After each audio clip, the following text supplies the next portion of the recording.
नमस्कार, आप देख रहे हैं एवन उत्तर प्रदेश और मैं हूं आपके साथ अर्पिता माथुर। खबरों की शुरुआत करेंगे सुर्खियों के साथ।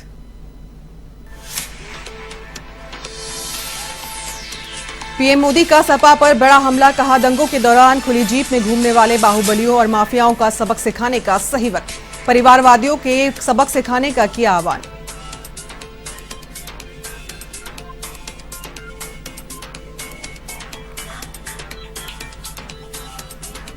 यूपी चुनाव के रण में प्रियंका ने झोंकी ताकत, महू विधानसभा में जनसभा को संबोधित कर मांगे वोट, कहा देश के लिए जज्बात ही असली राष्ट्रवाद, लोगों में है देश के लिए मर मिटने की भावना।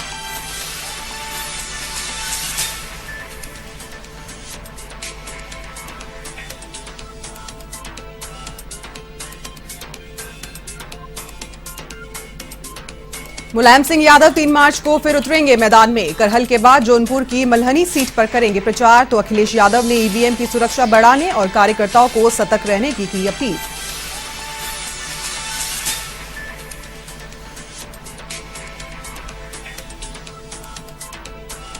स्वामी प्रसाद मौर्य के काफिले पर गरमाई सियासत, बीजेपी उम्मीदवार सहित 100 लोगों के खिलाफ मुकदमे दर्ज, बीजेपी सांसद बेटी संघमित्रा ने की बगावत।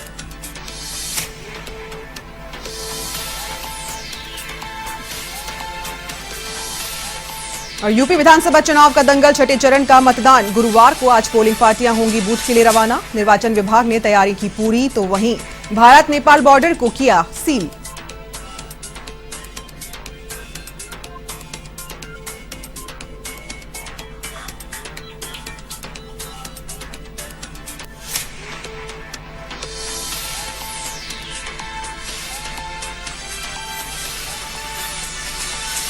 तो अब रुख करेंगे खबरों की ओर, जहां रूस और यूक्रेन में जारी जंग के बीच बुधवार को भारत के लिए एक और बुरी खबर आई है। इसमें वहां रहने वाले दूसरे भारतीय छात्र की मौत हो गई है, जो पंजाब के बरनाला जिले का रहने वाला चंदन जिंदल है। इसने ब्रेन स्ट्रोक से दम तोड़ा है। रिपोर्ट के अनुसार 22 साल का चंदन जिंदल विनिस्तिया की मेमोरियल मेडिकल यूनिवर्सिटी में पढ़ रहा था। बुधवार को उनकी तबियत बिगड़ी, फिर उन्हें विनिस्तिया के अस्पताल में भर्ती कराया गया। हालत बिगड़ने पर उन्हें आईसीयू में भर्ती किया गया। बताया जा रहा है कि ब्रेन स्ट्रोक के चलते उनकी जान चली गई। रूस और यूक्रेन में जारी जंग के बीच 2 दिन में 2 भारतीय छात्रों की मौत हुई है। हालांकि चंदन की मौत जंग में किसी हमले से नहीं हुई, बल्कि बीमारी से मौत हुई है। जैसे ही ये खबर बरनाला पहुंची तो शहर में माहौल गमगीन हो गया। आपको बता दें, चंदन जिंदल बरनाला के समाजसेवी शीशन कुमार जिंदल का बेटा है, जो 2018 से यूक्रेन में पढ़ाई कर रहा था।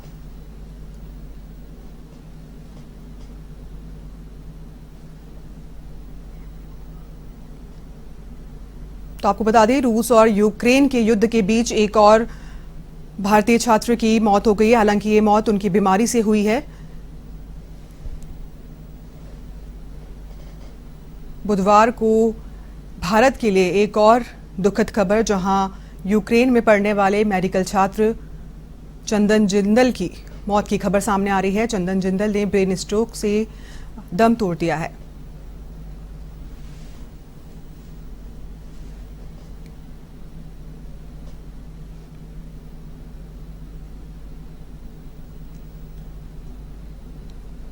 तो आपको बता दें, रूस और यूक्रेन में लगातार जंग जारी है। पहले ही एक भारतीय की मौत हो चुकी है। हालांकि दूसरी मौत आज बुधवार को मेडिकल स्टूडेंट की हुई है। हालांकि वो मौत बीमारी से हुई है, फिर भी भारत के लिए एक दुखद खबर, जहां वो छात्र मेमोरियल मेडिकल यूनिवर्सिटी में पढ़ाई कर रहा था।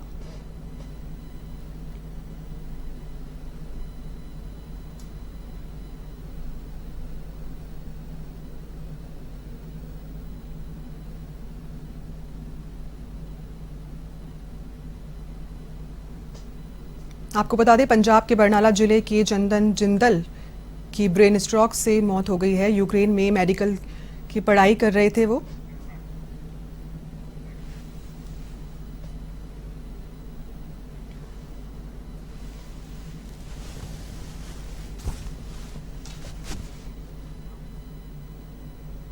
उत्तर प्रदेश 2022 विधानसभा का चुनाव अब अपने उत्तरार्ध में पहुंच चुका है। 5 चरणों के मतदान हो चुके हैं। अब 2 चरणों का मतदान होना बाकी है।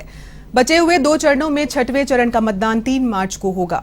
विधानसभा चुनाव का ये छठवां चरण काफी महत्वपूर्ण बताया जा रहा है, क्योंकि इस चरण में मुख्यमंत्री योगी आदित्यनाथ, शलभ मणि त्रिपाठी, सूर्य प्रताप शाही, राम अचल राजभर, लालजी वर्मा और स्वामी प्रसाद मौर्य सहित कई अन्य राजनीतिक दिग्गजों की किस्मत भी दांव पर है।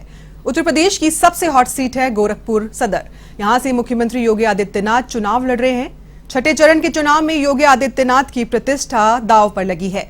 योगी लगातार कई बार सांसद रहने के बाद 2017 में उत्तर प्रदेश के मुख्यमंत्री बने और अब पहली बार गोरखपुर सदर से विधायक का चुनाव लड़ रहे हैं। और इनके खिलाफ चुनाव मैदान में है चंद्रशेखर, जबकि समाजवादी पार्टी से सुभावती शुक्ला चुनावी मैदान में है। वहीं बसपा ने ख्वाजा शामुद्दीन को मैदान में उतारा है और कांग्रेस से चेतना पांडे लड़ रही हैं।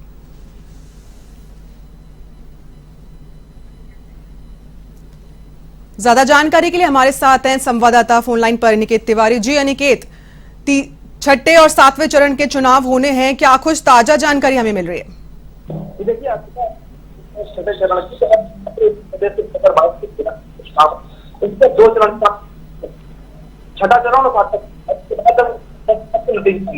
पश्चिमी क्षेत्र जो चुनाव की शुरुआत हुई थी वो की तरफ, हालांकि अगर इस छठे चरण की बात की जाए वो बड़े ऐसे ईवीएम में बंद होने लगे। आज के सूबे के मुख्यमंत्री योगी आदित्यनाथ का नाम है, शलभ मणि त्रिपाठी है, राम अचल राजभर, लालजी वर्मा है, स्वामी प्रसाद, कई ऐसे राजनीतिक जिनकी किस्मत जहाँ पे लगने वाली है। तौर पर ये छठा चरण बहुत बड़ा निर्णायक है। इसके बाद क्योंकि अंतिम चरण हो जाएगा और उसके बाद सत्ता के जो नतीजे आएंगे 2022 के जनता का जनाधिकार जनता ने किसे पसंद किया, विपक्ष जो लगातार विरोधी के स्तर जो कितना प्रबल होता है, सम्मान कितना स्थापित होता है जनता के बीच में, विपक्ष के जो मुद्दों को लेकर विरोध करता है, उन्हें जनता ने कितना समझा है, कितना सराहा है, उनका समर्थन दिया, ये काफी नतीजे तय करेंगे। भारतीय पार्टी के नेता लगातार ग्राउंड जीरो और उन्होंने जनता संवाद भी संपित किया। फिर शायद बूथ स्थल की बातें या पन्ना प्रमुख बातें लगातार कहीं जो लड़ाई है वो कहीं ना कहीं दिलचस्प जाएगा कि जो नतीजे आएंगे जो ईवीएम जब खुलेगी, ईवीएम किसके में खुलेगी, किसके जनता के जनाधिकार जो है जनता का किसे पसंद है, ये जी अनिकेत, तमाम जानकारी के लिए आपका बहुत बहुत शुक्रिया। तो वहीं यूपी में विधानसभा का रण आहिस्ता आहिस्ता छठवें चरण में पहुंच गया है। छठवें और सातवें दौर के जोड़े तो कुल 111 सीटें ही बची है जिन पर वोटिंग होनी है, यानी चुनावी जंग निर्णायक दौर में पहुंच गई है। ये वह दौर है जहां करो या मरो की स्थिति है। जिसने जितने ज्यादा गढ़ों पर कब्जा किया, सत्ता उसके ही हाथ होगी। अंबेडकर नगर को छोड़कर ये पूरा क्षेत्र मुख्यमंत्री योगी आदित्यनाथ के प्रभाव और प्रतिष्ठा से जुड़ा माना जाता है। मुख्यमंत्री योगी ने गृह क्षेत्र गोरखपुर सहित जिन 10 जिलों की 57 सीटों पर मतदान होना है, वहां भाजपा ने 2017 में 46 सीटें जीती थी। वहीं बीते चुनाव में बसपा 5, सपा 2 और कांग्रेस 1 सीट पर सिमटी थी। साथ ही सुबह सपा अपना दल निर्दलीय के हिस्से में एक सीट आई थी। ऐसे में इस बार का रण भाजपा के लिए सत्ता में काबिज रहने वाला है, तो दूसरे दल भी अपनी स्थिति मजबूत करने में जुटे हुए हैं।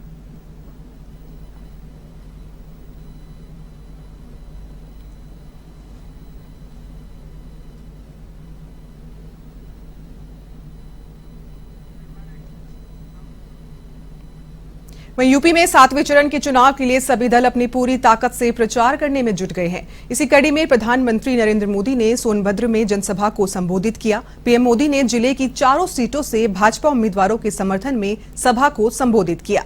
पीएम मोदी ने कहा कि प्रदेश को बिजली देने वाली धरती को प्रणाम। उन्होंने कहा कि मैं आज देश के लोगों को भी ये विश्वास दिलाता हूं कि भारत सरकार अपने नागरिकों की सुरक्षित वापसी के लिए कोई कोर कसर नहीं छोड़ेगी।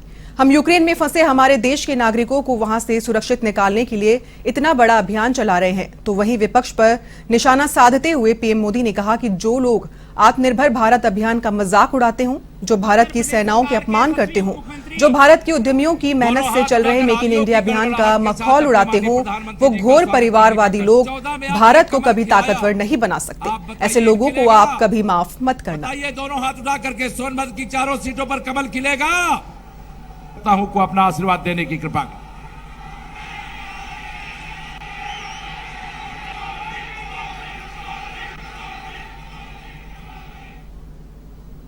तो वहीं उत्तर प्रदेश में 2 चरणों के चुनाव और बचे हैं, जिसमें से छठे चरण के लिए प्रचार कल समाप्त हो गया। 7वें और आखिरी चरण के लिए सभी राजनीतिक दल पूरी ताकत से चुनाव प्रचार में जुट गए हैं। इसी कड़ी में कांग्रेस की महासचिव प्रियंका गांधी मऊ में जनसभाओं को संबोधित करने पहुंची, जहां उन्होंने बिना किसी का नाम लिए कहा कि पाकिस्तान, चीन और अपराधियों पर बुलडोजर चलाने की बात करने वाले लोग समस्याओं पर बात नहीं करते। साथ ही प्रियंका ने कहा कि प्रदेश की सबसे बड़ी समस्या रोजगार की है। महंगाई लगातार बढ़ती जा रही है, किसान को फसल का दाम मिलता नहीं है, ऊपर से बिजली का बिल भी बढ़ गया है। जनता को तमाम परेशानियों का सामना करना पड़ रहा है, लेकिन हल करने के लिए सरकार कोई बात नहीं करती।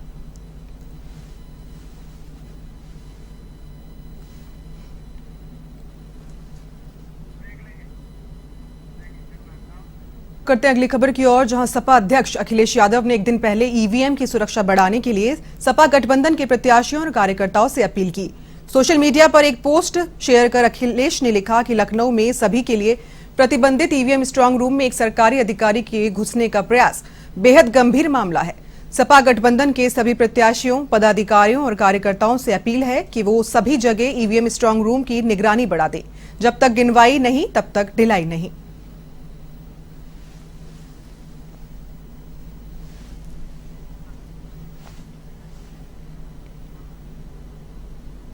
वहीं सपा संरक्षक मुलायम सिंह यादव विधानसभा चुनाव में दूसरी बार चुनाव प्रचार करते नजर आएंगे। मुलायम सिंह यादव 3 मार्च को जौनपुर की मल्हनी सीट पर लकी यादव के लिए प्रचार करेंगे। इससे पहले उन्होंने अपने बेटे और पार्टी के राष्ट्रीय अध्यक्ष अखिलेश यादव के लिए करहल में चुनाव प्रचार किया था। उस समय मुलायम सिंह यादव अखिलेश की रथ पर सवार हुए थे। अब एक बार फिर वह चुनाव में पार्टी के लिए प्रचार करते नजर आएंगे। इस बार वे अपने दिवंगत दोस्त पारसनाथ यादव के बेटे के लिए प्रचार प्रसार करेंगे। आपको बता दें, मुलायम सिंह यादव ने 2017 के विधानसभा चुनाव में भी महज 2 लोगों के लिए ही चुनाव प्रचार किया था। उसमें एक सीट जसवंत नगर की थी और जहां से उनके छोटे भाई शिवपाल यादव ने चुनाव लड़ा था। उस समय वह पार्टी छोड़ चुके थे। बावजूद इसके मुलायम सिंह ने शिवपाल के लिए प्रचार प्रसार किया था। दूसरी सीट मल्हनी की थी। उस समय पारसनाथ यादव खुद इस सीट से चुनाव लड़ रहे थे।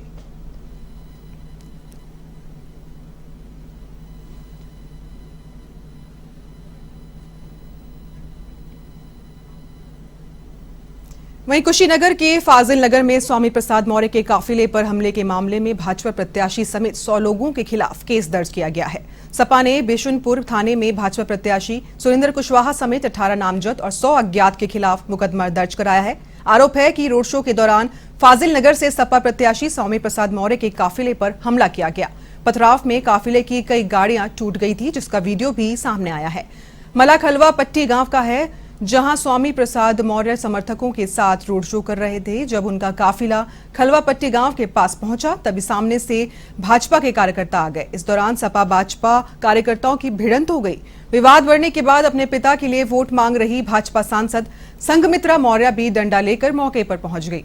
उन्होंने भाजपा कार्यकर्ताओं से कहा कि भाजपा शांति दंगा मुक्त प्रदेश की बात करती है, लेकिन बीजेपी प्रत्याशी ने मेरे पिता पर हमला किया है।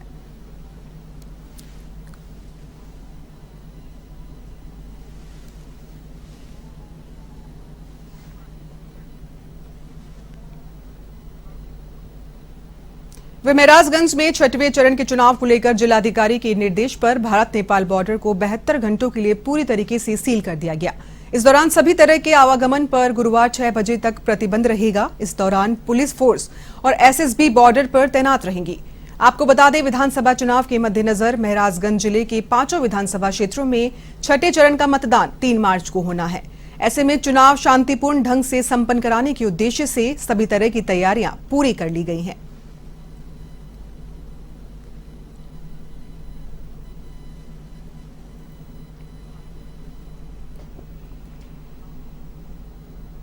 खबर गोड़ा से है, जहां केसरगंज से बीजेपी सांसद ब्रजभूषण शरण सिंह को एक धमकी भरा पत्र मिला है।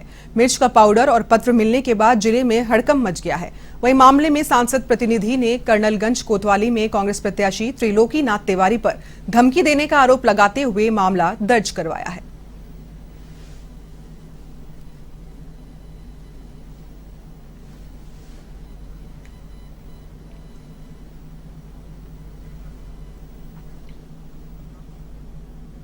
रूसी हमले के बाद यूक्रेन में गूंजती बमों के धमाकों की आवाज के बीच फंसा गोंडा का छात्र जैनुद्दीन सकुशल वतन वापस लौट आया। इसकी जानकारी के बाद घर पर बेटे की सलामती की दुआ कर रहे परिवारजनों में खुशी की लहर दौड़ गई।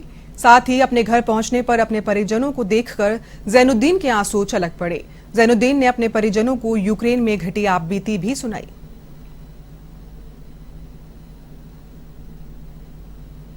Vinnytsia National Progova Medical University, Vinnytsia in Ukraine.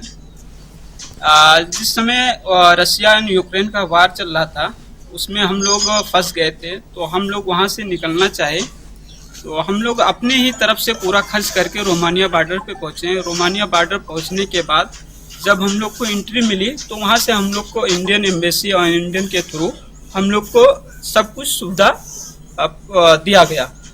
फिर वहां से हम लोग एयरपोर्ट पहुंचे। एयरपोर्ट पहुंचने के बाद हम लोग का फ्री टिकट हुआ रोमानिया के एयरपोर्ट से इंडिया तक फ्री टिकट, और घर तक भी पहुंचाने का कोशिश किए, और घर पर मैं सुरक्षित पहुंच गया हूं। तो मैं सरकार से यही कहना चाहता हूं और कि मैं आपका बहुत बहुत बहुत यूपी के हरदोई में आईटी की टीम ने गुटखा कारोबारियों के ठिकानों पर छापेमारी की। आईटी की टीम ने किशोर और नेशनल गुटखा के मालिक सुधीर अवस्थी और प्रवीण अवस्थी के ठिकानों पर छापेमारी की। ये कार्रवाई दोनों कारोबारियों के 10 से अधिक प्रतिष्ठानों पर जारी है। इधर इनकम टैक्स विभाग की कार्रवाई से अन्य गुटखा कारोबारियों में हड़कंप मच गया।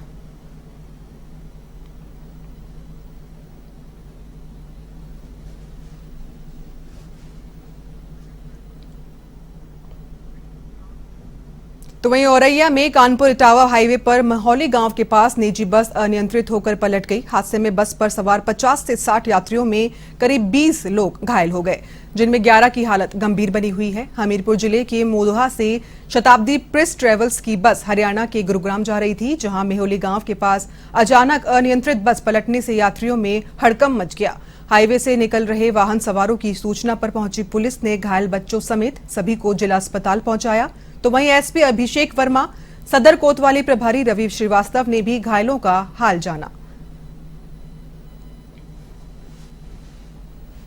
एक स्लीपर बस जो हमीरपुर के मौदाहा से चलकर दिल्ली की तरफ जा रही थी, जिसमें सवारियां सवार थी, यहां मेहौली में अनियंत्रित होकर के पलट गई है, जिसमें तत्काल हमारी पीआरबी 2636 जो थी मौके पे आई और कोतवाली पुलिस द्वारा इनको रेस्क्यू किया गया। करीब 25 लोग घायल हैं, सबको सकुशल हॉस्पिटल पहुंचा दिया गया है। आगे बस को यहां से क्रेन की मदद से उठवाया जा रहा है और रास्ता क्लियर कराया जा रहा है। खबर यूपी के मैनपुरी से है, जहां बेवर थाना क्षेत्र के विधानगला में मकान की छत भरभरा कर गिरने से अफरा तफरी मच गई। इस दौरान मलबे में दबने से 3 लोग गंभीर रूप से घायल हो गए। घटना की सूचना पाकर पहुंची पुलिस ने घायलों को जिला अस्पताल में भर्ती कराया, जहां से घायलों को सैफई अस्पताल में रेफर कर दिया गया है।